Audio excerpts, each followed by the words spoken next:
English subject নিয়ে আমার honours complete. তো আমি আমার ফ্যামিলি চাই যে আমি জব করি আর বিজনেস করি।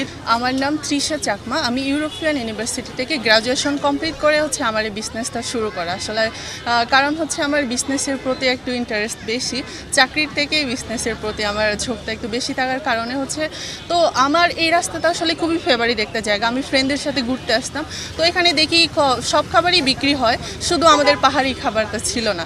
পরে চিন্তা করলাম যদি আমাদের পাহাড়ি খাবারটা নিয়ে আসি তাহলে সবার একটু আকর্ষণ থাকবে। সেই চিন্তা ভাবনা থেকে আসলে আমার এখানে ফুড কার্টটা দেওয়া। শুরু করছিলাম শুধু ব্যাম্বু চিকেন দিয়ে, এখন আমার এখানে অনেকগুলো আইটেম আছে। ব্যাম্বু চিকেন, বিন্নি চালের পায়েস, এখন বাঁশকরলের সিজন শুরু হয়েছে, বাঁশকরল আছে, তারপর কাঁকড়া বোনা, আমাদের ট্র্যাডিশনাল পিঠা, আর মুন্দি, যেটা সবাই চেনে আর কি, এখন পরিচিত হয়ে গেছে। আসলে এই বিজনেসটা রানিং করেছিলাম শুরুতে আমি, আর আমার সাপোর্টিভ পার্টনার হিসেবে একজন ছিল, ওনার নাম সুকিরণ চাকমা। উনি না থাকতো আসলে আমার বিজনেসটা আমি একা রানিং করা পসিবল ছিল না আর কি।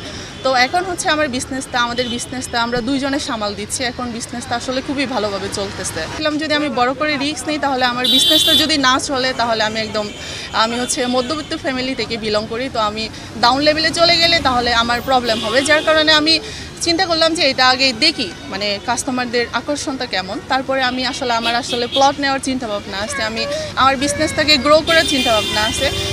তো যারা নতুন করে শুরু করছে ওরা ওদের মতো করে শুরু করছে, আমি ওদের গল্পটা আমি বলতে পারবো। বিশ্বকাপ দেখুন বায়োস্কোপ প্লাসে, সব নেটওয়ার্কে, সব ডিভাইসে। যারা দূর থেকে আসে ওদেরকে আমি কন্ট্যাক্ট নাম্বার দিয়ে রাখি যে আপু আমাদের দোকান তো সবসময় খোলা থাকে না, আর বিকালের সময় আমরা এখানে বসি। তো যারা দূর থেকে আসে ওরা আমাকে কল দিয়ে বলে যে আপু আপনাদের দোকান খোলা আসছে কিনা, তারপর তারা ওদের জন্য আমি খাবার রেখে দিই। এরকম এটা শুধু সিজনালি নিয়ে আসা হয়, যখন পাওয়া যায় না তখন তো আর পাওয়া যায় না। আমাদের এখানে পাওয়া যায় না মানে অন্য কোথাও পাবেন না, এরকম আর কি। তো পাহাড় থেকে নিয়ে আসাটা আসলে খুবই কষ্টকর, কারণ আমরা ভোর সকালবেলায় বাস থেকে নিয়ে আসা লাগে এরকম। অনলাইন হিসাবে এখনো করি না, এখনো আমাদের এরকম কোনো পপুলারিটি আমি এখনো পাই না। আসলে আমরা মাত্র শুরু করছিলাম। তো আমাদের আমি ইংলিশ সাবজেক্ট নিয়ে আমার অনার্স কমপ্লিট।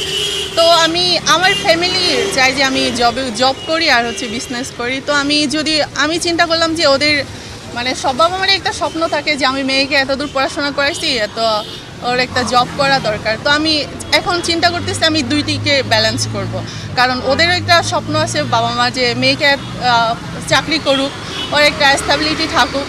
তো আমি দুইটিকে ব্যালেন্স করি। বাবা বলে যে এখন বড় কিছু করার জন্য, আউটলেট নেওয়ার জন্য। তো কিন্তু আমি আউটলেট নিতে চাচ্ছি না এখন, কারণ এটা চ্যালেঞ্জিং হয়ে যাবে, কারণ আউটলেটের ভাড়া দেওয়া, তার মধ্যে এক্সট্রা অনেক কিছু আছে খরচ। এটা নিয়ে আসলে আমার বলার কিছু নাই, যেটা চুরি হয়েছে তো হয়েছে।